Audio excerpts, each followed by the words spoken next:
আসসালামু আলাইকুম। তোমার পরীর দ্বিতীয় পর্বটা আজকে বলছি। একদিন তো সে আমাকে মা তুলে গাল পর্যন্ত দিয়ে দেয়। কথাটা শোনার পর আমি অনেক কান্না করেছিলাম। ক্লাসরুমে স্যারের কাছ থেকে পারমিশন নিয়ে আমি হোস্টেলে গিয়ে অনেক কাঁদি। তখন আমাকে পিয়া চুপ করিয়ে তার কোল মাথা রেখে অনেক আদর করে সে বলে, তুই এমনটা কেন করিস বলতো? তুই তুই দুর্বলতা কেন বলতো? একটু পরে আমার একটা ফ্রেন্ড আমার কাছে এসে বলে, ওই পিয়া কি কাজ করেছিস জানিস? কি রে বল। ওই যেটা বললো আমি ভাবতেও পারিনি। যে মেয়েটা গাল দিয়েছিল সেই মেয়েটাকে চুলের মুঠি ধরে ক্লাসরুমে কলেজের সবার সামনে চর মেরেছিল।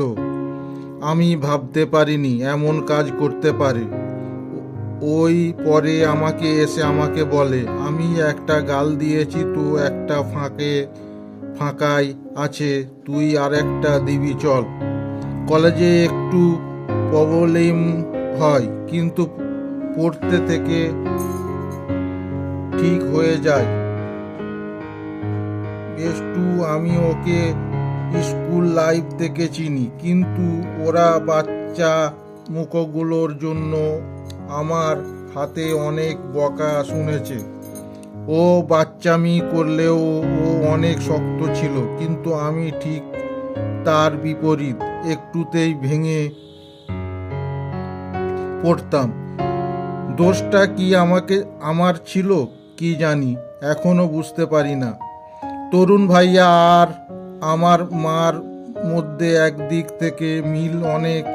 তারা কখনো আমাকে চোখে জল ফেলতে দিয়ে নি, আর আমাকে সব সময় এমনভাবে সব কিছু শেখানোর চেষ্টা করেছে যা আমি কোনো কিছুর জন্য কারো কাছে হেল্প চাইতে না হয়। কিন্তু মার যাবার পর থেকে আমার মধ্যে অনেক পরিবর্তন হয়। আমি ছোট থেকেই অনেক বদমাশ ছিলাম। আমি সবার সাথে কথা বলতাম, যে আমার সাথে কথা বলতে চাইতো না তার সাথেও কথা বলতাম। কার উপরে কোন রাগ, কোন অভিমান, কোন কিছু করতাম না। কারো সঙ্গে কেউ যদি আমার সঙ্গে কথা না বলে তবুও তার সঙ্গে কথা বলে নিতাম। তখনকার লাইফটা অনেক ভালো ছিল। হয়তো কোনো পাপ করেছিলাম, তাই হয়তো এত কষ্ট করতে হচ্ছে। আমার লাইফে কি সুখ আসবে কোনো দিনও তা আমি জানি না, কিন্তু তরুণ ভাইয়া আমাকে সব সময় এমনভাবে কথা বলতেন যে আমি নতুন করে বাঁচার ইচ্ছাটা মনের মধ্যে হতো। একটা বাড়িতে যদি কোনো মহিলা মানুষ না থাকে তাহলে বাড়ির কি অবস্থা হয়ে আছে। ছেলে মানুষ যারা থাকে তাদের কেউ কতটা না কষ্ট করতে হয় তা আমার ভাইয়া আমার বাবাকে দেখলেই আমি ভালোভাবে বুঝতে পারি। আমার বাবাটাকে আমি প্রথমে বসলাম কেন পছন্দ করি না। আমি আমার বাবাকে অনেক ভালোবাসি, কিন্তু কয়েকটা কারণের জন্য বাবাকে আমি একটু হলেও মনে একটা টাক কন্যার বাবার জন্য আছে। ছোট থেকে দেখি আসতাম বাবা বাড়ির কোনো কাজে করতেন না। মাকে টাকা দিত, মা বাড়ির সম্পূর্ণ বাজার সব কিছু মা করতো। একটা হাতে মা সম্পূর্ণ সব কিছু করতো, আর বাবা যে কাজটা করতে তাকে হেল্প করতো। একটা মহিলা কিভাবে এতটা নিখুঁত হতে পারে আমি জানতাম না। সব কাজের পারফেক্ট, সব কাজ বলতে সব কাজের মার থাকতে কোনো কাজ আসবে, কিন্তু করতে হয়নি। আমার মাথাতে একটা কথা সারা জীবন আসে, যদি আমার মা ভালো হতো না তাহলে হয়তো ঠাকুর মাকে নিয়ে যেত না। এটা কি আমি ঠিক ভাবছি? সারা জীবনে আমি যতদিন থেকে বুঝে শিখেছি, যে সময় থেকে বুঝতে শিখেছি, সেই সময় থেকে একটা জিনিসই চেয়েছিলাম ঠাকুরের কাছে। আমার একটা ছোট্ট থেকে ফ্যামিলি, আমি, বাবা, ভাই আর আমার মা। আমার চারজন অনেক হ্যাপি থাকবো, খুশি হয়ে থাকবো, সুখী থাকবো। আর যখন বিয়ের বয়স হয়ে যাবে বিয়ে করে, কিন্তু আমার পুরো লাইফ চেঞ্জ হয়ে যায়। এক সময় শুধু আমার মা চলে যাওয়ার যে মানুষকে থাকতে পারবে না একটা মুহূর্ত তোমার কাছে থেকে হঠাৎ করে জিনিসে নেওয়ার হয়, তুমি কি বেঁচে থাকতে পারবে? কেউ পারবে, কেউ না। যদি আমি একটু ভালো থাকতাম তাহলে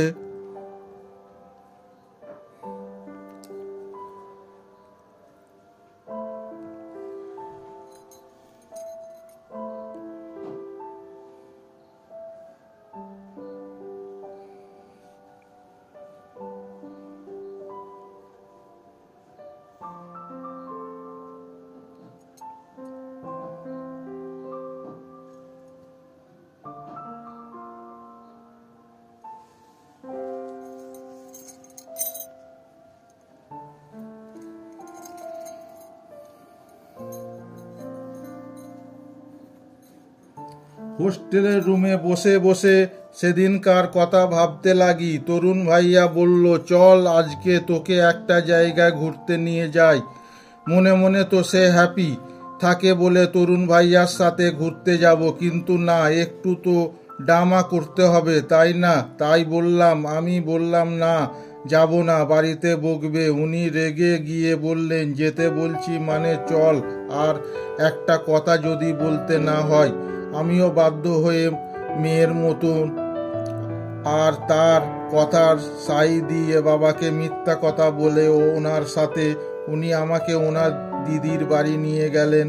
আমি এত ভয় পাচ্ছিলাম, কিন্তু অমনি কিছু নয়, না, বেশ ভালোভাবে দিনটা কেটে যায়। কিন্তু সময়টা হলো তারপরের দিন জানতে পারি পিসি কিভাবে জানতে পেরে নিয়েছে যে আমরা ঘুরতে গিয়েছিলাম, আর বাড়ির আশেপাশে লোকের তো কথাই নেই। আরও তেল মশলা লাগিয়ে আরও উপরে দিয়েছে। সাথে সাথে আমার বাবার কান ভোর ভার দিয়েছে, যা কারণে তো বাড়িতে একটু ঝামেলা হয়, একটু না একটু বেশি হয়। তারপর ভাবি আমি একদম তরুণ ভাইয়ার সাথে কথা বলবো না, যা হয়েছে আমি চলে যাই আবার হোস্টেলে। কিন্তু হোস্টেল গিয়ে আবার কথা বলতে লেগে যাই। ভেবেছিলাম বাড়িতে গিয়ে কথা বলবো না, কিন্তু ওনার জেদ এর সাথে আমি আর পারলাম না। এইভাবে দিনগুলো কাটতে, সময় কারোর জন্য থেমে থাকে না, এই কথাটা সত্যি। কিন্তু সময় আর মানুষ কি সমান? প্রিয় মানুষ ছাড়া একটা দিন কাটানো কি কষ্টের? শুধুমাত্র সেই মানুষটা বোঝে যে তার প্রিয় মানুষটাকে হারিয়েছে। মানুষ অনেক কথাই বলে নিজের মনকে বোঝানোর জন্য, কিন্তু সব কিছু করেও যদি সে তার মনকে শান্ত করতে না পারে, তো আর কিছু করা থাকে না। আমি কি ভাবতাম জানেন? আমার মা হয়তো কিছু দিনের জন্য ঘুরতে গেছে, ঠিক আমার কাছে চলে আসবে, কিন্তু 2 বছর পার হয়ে আসে না। আমি অনেক সময় ভাবতাম এবার হয়তো আমার ঘুম ভাঙবে আর আমি আমার মায়ের সামনে দেখব, কিন্তু না, দেখতে পেতাম না। অনেক সময় ভাবতাম একবারের জন্য যদি আমার মাকে স্পর্শ করতে পেতাম, কিন্তু পাই না। আমি কি করেছিলাম যার জন্য ভগবান আমার কাছ থেকে আমার মাকে নিজের কাছে নিয়ে গেলেন? কেন এমন আমার সাথে কেন হলো? কেউ কি কিছু বলতে পারবে? আমার প্রশ্নের উত্তর কারো কাছে কি আছে? আমি তরুণ ভাইয়ার কথা ভাবি, যে মানুষ আমাকে এতটা শক্তি দিয়েছে, আমি ভাবতে পারবো না। আমি আমার অনেক বান্ধবীকে দেখেছি, ওদের বয়ফ্রেন্ড যারা সব কিছু করত আমার বান্ধবীর খুশি করার জন্য, যে কিছু চাই তো সব এনে দিত। কিন্তু তরুণ ভাইয়া আলাদা টাইপ এর ছিল। কোনো দিনও আমাকে নাটক করতে শেখায়নি।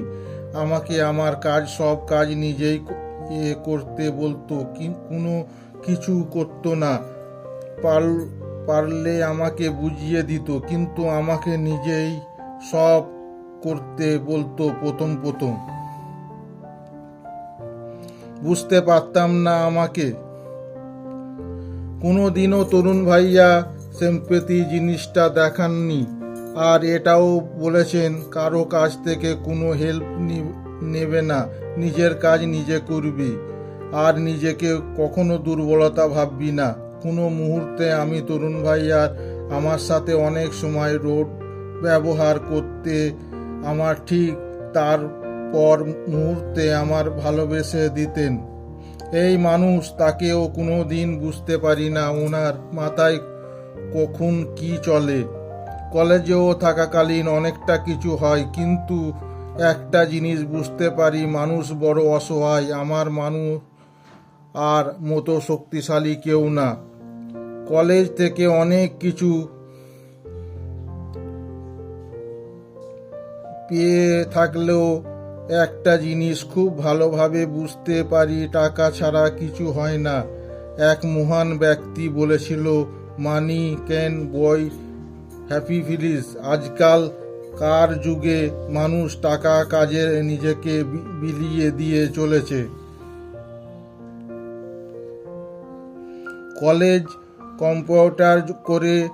কমপ্লিট করে যখন বাড়ি আসি, তক্ষুনি তো আর একটা ঝড় চলে আসে আমার লাইফে। ওই দিন তরুণ ভাইয়ার কাছে আবদারটা নাই করতে হয়তো ভালো হতো। কলেজও অনেক মেমোরি, কিন্তু হোস্টেলেও আর বেশি ছিল। যাকে বলে নিজের মতো করে বাঁচার ইচ্ছা, সেটা হোস্টেল লাইফ না থাকলে হয়তো জানতাম না। নিজের মতো লাইফ কাটানো মজাটা একটু আলাদা থাকে। কলেজ লাইফ আমি অনেক কিছু নতুন উপলব্ধি করে নতুন করে জীবনটাকে বুঝতে শিখি।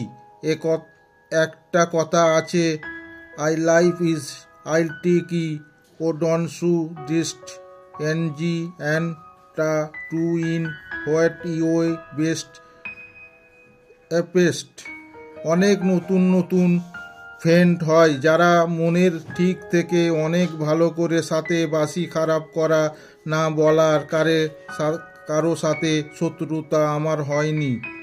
আমি নিজে পড়াশোনা কমপ্লিট করে বাড়ি আসি, ভাবি এতটা বছর লাইফটা এত খারাপ গেল, এখন হয়তো ভালো যাবে। কিন্তু যেই না বাড়ি যেয়ে পৌঁছালাম, ঠিক সেই মুহূর্তে আমি ভাবতে লাগলাম, এটা কি হলো, কিভাবে হলো? আমি এগুলো জীবনে কোনোদিনও ভাবিনি। আমি দেখতে পাই আমার পুরো বাড়ি সাজানো, মনে হয় কারো বিয়ে আছে, কিন্তু সামনে থাকা বোর্ডটাই ভালোভাবে লেখা দেখতে পাচ্ছি। আমার চোখগুলো সেখানে লেখা আছে পরি ওয়েডিস কুমার। এটা কিভাবে সম্ভব? আমাকে দেখতে পেয়ে আমার নিজের পিসি এগিয়ে এসে বলল, তাড়াতাড়ি বাড়িতে ঢুকে। আমি কিছু বলার মতো অবস্থায় নাই, সেটা আমাকে দখলে যে কে হয়তো বলে দেবে। কিন্তু আমার পিসি মনে হয় কিছু বুঝতে পারছে না। আমি কোনো মতে নিজেকে বুঝিয়ে বললাম, এইভাবে ভেঙে পড়লে চলবে না। তরুণ ভাইয়া হয়তো জানে না এই সব সম্বন্ধে, উনি জানতে পারলে কি করবেন আমি এটা বুঝতে পারছি না। কোনো অঘটন ঘটাবেন না, আমাকে আগে তরুণ ভাইয়ার সাথে কথা বলতে হবে। রুমে গিয়ে নিজের ফোনটা নিয়ে তরুণ ভাইয়াকে ফোন করি। প্রথমবার রিসিভ না করলেও দ্বিতীয়বার রিসিভ করে না আমি তাকে করে সব বলতে লাগি। কিন্তু তরুণ ভাইয়া নর্মালভাবে বলে, কি হয়েছে ভালো করে বল। আমি এতক্ষণ তো তোমাকে সব বললাম। উনি বলছেন আমার বিয়ে ঠিক করেছে। বাবা, তুমি কিছু বলবে না? বেশ শান্ত গলায় বললেন, তাও তো কি হয়েছে? বিয়ে করতে বলেছে তো করে নে, আমাকে জ্বালাস না বুঝলি, আমি অনেক কাজে আছি। এই বলে সঙ্গে সঙ্গে কল কেটে দেন। আমি ভাবতে থাকি, এটা হলোটা কি? তরুণ ভাইয়া এমন করে বলতে পারলো? আমি তো ভেবেছিলাম কোথায় না রেগে সব কিছু ভাঙচুর করবে, আমাকে নিয়ে যাবে এখান থেকে। তা না, উনি আমাকে বলছেন বিয়ে করতে। ঠিক আছে, আমি করব, বিয়ে করব। বিয়েই এই বলে বাবার রুম গেলাম। কতদিন বাদে বাবাকে আমি হাসি খুশি দেখছি। বিয়ের কাজে বাবা অনেক ব্যস্ত। আমাকে দেখে বাবা বললেন, না, তুই আমার উপরে কি রাগ করেছিস? আমি তোর বিয়ে দিয়ে দিলাম। এত জলদি কিছুদিন ওয়েট করতে হতো বল? আমি কি করব বল? প্রচণ্ড ভয় লাগে যে তোর মাকে যেভাবে হারিয়েছি তোকে আমি হারাতে চাই না। আমি চাই তোর লাইফটা যাতে সুখের হোক। তোর পিসি বলল নাকি ছেলেটা অনেক ভালো, সরকারি জব করে, টাকা পয়সা কোনো অভাব নাই, ছেলেটার ব্যবহার ভালো। তুই রাজা রানী হয়ে থাকবি। আমি বাবার কোলে মাথা রেখে বাবাকে বলতে থাকি, তুমি যেটাতে রাজি বাবা, আমিও সেটাতে রাজি। তুমি যদি চাও আমি বিয়ে করে, তাহলে ঠিক আছে, আমিও করে নেব। মা রে, তুই কি আমার উপর রেগে আছিস তোর বিয়ে দেওয়ার জন্য? তুই যদি না চাস তাহলে আমি দেব না। তুই বলে দে আমাকে, তুই কি কাউকে পছন্দ করিস? আমি তখন মনে মনে ভাবি, তরুণ ভাইয়া বলবে আর আমি কোনো কিছু করব না। এটা কি হতে পারে? না বাবা, আমি কাউকে ভালোবাসি না, আমি বিয়েতে রাজি। খুশি হয়ে আমার মাথায় হাত বুলিয়ে দিয়ে বললেন, মা রে, আমার অনেক কাজ, তুই একটু রেস্ট নে, কাল তোর গায়ে হলুদ। ভাই, এই সঙ্গে দেখা করিস। আরে মা, দেখা করে আয়।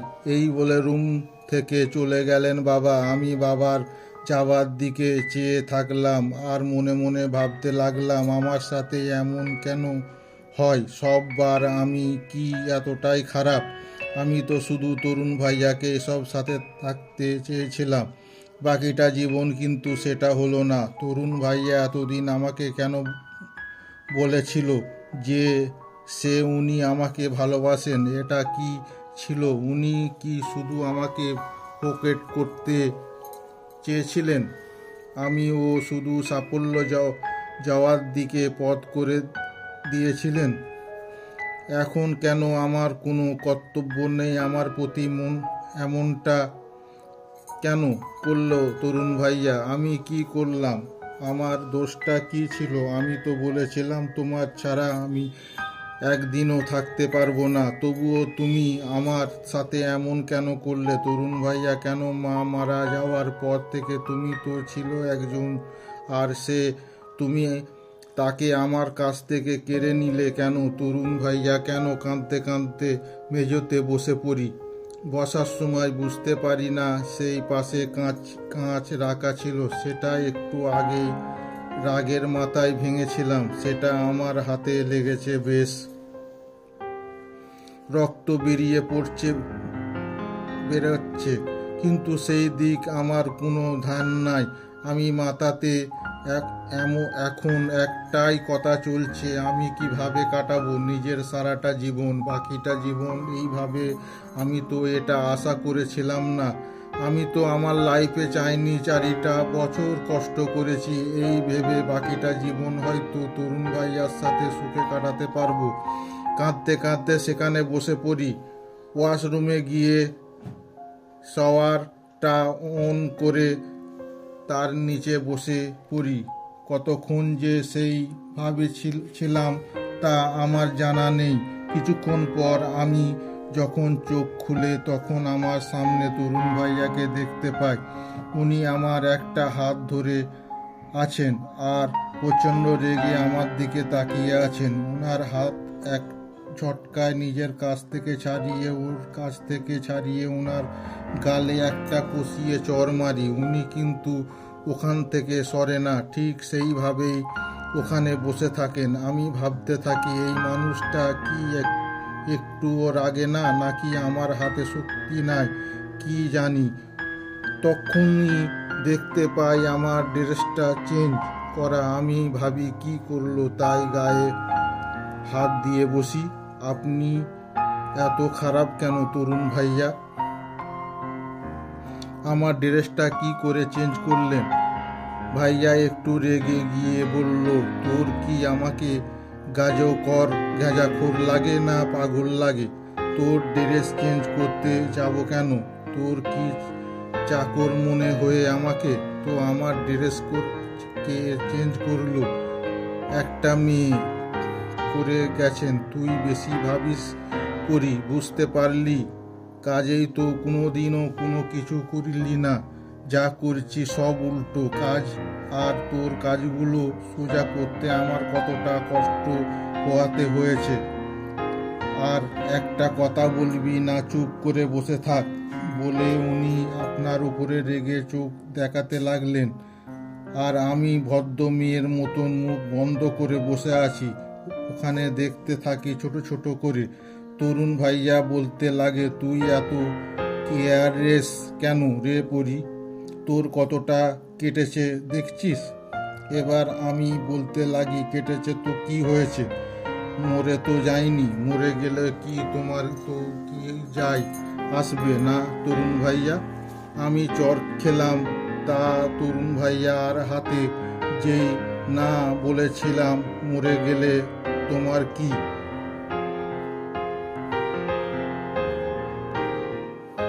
সেই সঙ্গে সঙ্গে আমার গালে একটা চর বসিয়ে আমি আর সহ্য করতে না পেরে প্রায় কেঁদেই দিলাম। তুমি এত খারাপ কেন তরুণ ভাইয়া?